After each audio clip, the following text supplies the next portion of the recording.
Musofirda yuradigan birodarlarimni o'z panohingda asra Allohim.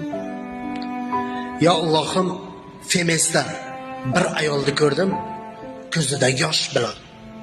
Bolam deb, chaqam deb o'zga yurtlarda sarson, xorizor bo'lib soat 2 da Femesda ko'zida yosh bilan turibdi. Allohim, ularga sabr ber, toqat ber.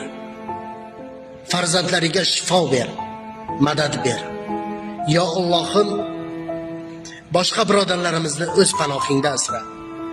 Ya Allohim, ular xor emasdi, xor bo'lishdi. Ya Allohim, o'zingdan o'zga rahmdil, o'zingdan o'zga buyuk zot yo'qki bizlarning jonimizga rahm qilsin. Ya Allohim, bizni o'z panohingda asra. Allohim, sendan yolvorib so'rayman.